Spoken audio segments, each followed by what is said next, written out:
نبی کریم صلی اللہ علیہ وسلم نے فرمایا من قال لا الہ الا اللہ دخل الجنہ، جو شخص یہ کہے گا کہ اللہ کے سوا کوئی میرا الہ نہیں ہے وہ جنت میں جائے گا۔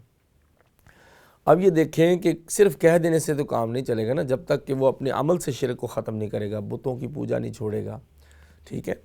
اب ایک شخص ہے وہ عیسائیوں میں بھی جائے، یہودیوں میں بھی جائے، بتوں کی پوجا بھی کرے اور پھر کہے کہ میں اللہ کو بھی مانتا ہوں، تو اس کی توحید خالص، اس کا دین خالص نہیں ہو سکتا۔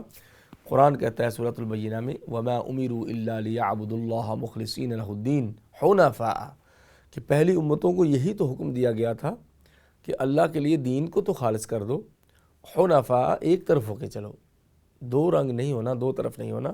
ملت ابراہیم حنیفہ، حضرت ابراہیم علیہ السلام کی ملت حنیفیہ، یعنی ایک طرف چلنے والے جو تھے، شاکر لانعمہ، اللہ کے شکر گزار بن کے اور اللہ کی توحید کا شکر کر کے کہ ہمیں اللہ تعالیٰ نے شرک سے بچایا اور کفر سے بچایا اور الحاد سے بچایا اور بے دینی سے بچایا، اس کا شکر کرنے والے حضرت ابراہیم علیہ السلام تھے۔ اور انہوں نے سورج کو دیکھا، پھر چاند کو دیکھا، فلما رأى القمر بازغا قال هذا ربی هذا اکبر، بڑے ستارے کو دیکھا، چاند کو دیکھا، سورج کو دیکھا کہ یہ میرا خدا ہو سکتا ہے۔ فلما افل قال لا احب الافلین، پھر چاند جب بادلوں کی نظر ہو گیا، سیاہی میں چھپ گیا، انہوں نے کہا چھپ جانے والا تو خدا نہیں ہے نا، جو غروب ہو گیا، جس کو خود موت آتی ہے، وہ خدا نہیں ہو سکتا۔ تو یہ ادراک توحید کا تھا۔ وَلَقَدْ آتَيْنَا إِبْرَاهِيمَ، قرآن کہتا ہے کہ ہم نے ابراہیم علیہ السلام کو حکمت اور دانائی دی تھی، رشدہ من قبل، ان کی دانائی اور حکمت بچپن سے ان کو نصیب کر دی تھی۔ وہی دانائی اور حکمت کیا ہے؟ وہ توحید ہے، لا الہ الا اللہ کی گواہی۔ اور آپ اگر غور کریں تو سورہ لقمان میں جو لقمان حکیم ہے، ان کی حکمت کا خلاصہ اللہ پاک کس کلمہ میں بیان کر رہے ہیں؟ وَإِذْ قَالَ لُقْمَانُ لِابْنِهِ وَهُوَ يَعِظُهُ يَا بُنَيَّ لَا تُشْرِكْ بِاللَّهِ إِنَّ الشِّرْكَ لَظُلْمٌ عَظِيمٌ۔ ساتھ ریزن بھی بیان کی ہے کہ جب لقمان اپنے بیٹے کو دلوں کو نرم کرنے والی بات واعظ کر رہے تھے، بتا رہے تھے، نصیحت کر رہے تھے اور فرما رہے تھے، کیا نصیحت کر رہے تھے؟ سب سے پہلے یا بنیہ، اے میرے لخت جگر، اے میرے فرزند، اے میرے نور نظر، لا تشرک باللہ، اللہ کے ساتھ شرک مت کرنا، ان الشرک لظلم عظیم، شرک سب سے بڑا ظلم ہے۔ ظلم ہوتا ہے وضع الشیء فی غیر محلہ، کسی چیز کو اس کی غلط جگہ پہ رکھ دینا۔ جب اللہ کا حق آپ کسی اور کو دے دیں تو اس سے بڑا غلط کام کیا ہو سکتا ہے؟ اس لیے اللہ کی ذات میں اور اللہ کی صفات میں کبھی شرک برداشت نہیں اللہ تعالیٰ کو، اور اللہ تعالیٰ کے سامنے تو کوئی کسی کی سفارش کی جرت نہیں کر سکتا۔ من ذا الذی یشفع عنده الا باذنہ، جب تک اللہ پاک اجازت نہ دیں، پیغمبر بھی قیامت کے دن سفارش نہیں کر سکیں گے۔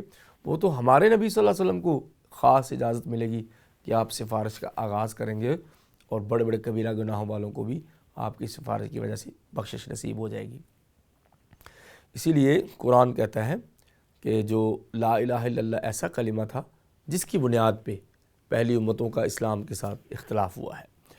اور حضرت ابو ہریرہ فرماتے ہیں کہ نبی کریم صلی اللہ علیہ وسلم نے مجھے اپنے جوتے پکڑائے کہیں رکھنے کے لیے اور فرمایا کہ دیوار سے باہر تم جا رہے ہو تو یہ میرے جوتے بھی لیتے جاؤ، اور رستے میں جو بھی مسلمان تمہیں ملے جو پڑھ رہا ہو لا الہ الا اللہ تو اس کو خوشخبری دے دو کہ وہ پکا جنتی ہے۔ یہ حضرت ابو ہریرہ کی حدیث ہے۔ اور دوسری حدیث کہ من قال لا الہ الا اللہ خالصا من قلبہ، جو شخص اپنے دل سے خالص ہو کے لا الہ الا اللہ کہے گا، یہ نہیں کہ صرف زبان سے کہہ دے۔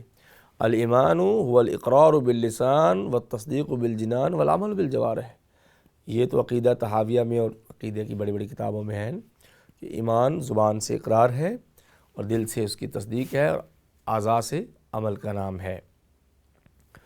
اور آپ علیہ السلام نے فرمایا کہ جو لا الہ الا اللہ صادقا من قلبہ، اپنے صدق دل سے پڑھے گا، اس کو جانتا ہوگا، تو یہ لا الہ الا اللہ اس کی جنت کے واجب ہونے کا سبب ہے۔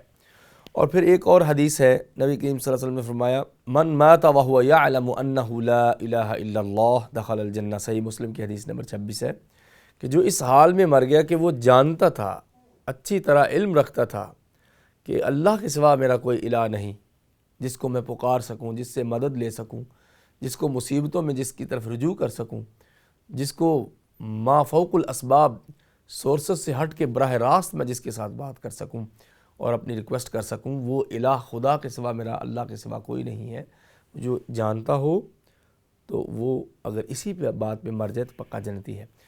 اور سیدہ عائشہ رضی اللہ تعالیٰ عنہ سے حدیث ہے کہ من کان آخر کلامہ لا الہ الا اللہ دخل الجنہ، جس بندے کا مرتے دم کلمہ طیبہ نصیب ہو گیا اور آخری کلام لا الہ الا اللہ ہوا، وہ جنتی ہے۔ اور کچھ لوگ کہتے ہیں جی کوئی بندہ ساری زندگی سود کھاتا رہو، بدکاریاں کرتا رہا ہو، تو آخر میں لا الہ الا اللہ پڑھ دے تو بخشا جائے گا۔ یہ کیا بات ہوئی بھائی؟ مرتے دم، دم فرقت، بستر مرگ پہ، عین رخصتی کے وقت اللہ تعالیٰ بہتر جانتے ہیں کہ کس کو کلمہ طیبہ کی توفیق دینی ہے۔ وہ رب ہم سے زیادہ بندوں پہ شفقت کرنے والا ہے، اور وہ رحیم اور رحمان ہے۔ اگر بندوں کے ہاتھ میں یہ چیز ہو تو ہم کسی کو چھوڑیں ہی نہ، لیکن وہ رحیم اور رحمان ہے، وہ جس کو توفیق دیتا ہے لا الہ الا اللہ پڑھنے کی، اس کے گناہ معاف کر چکا ہوتا ہے۔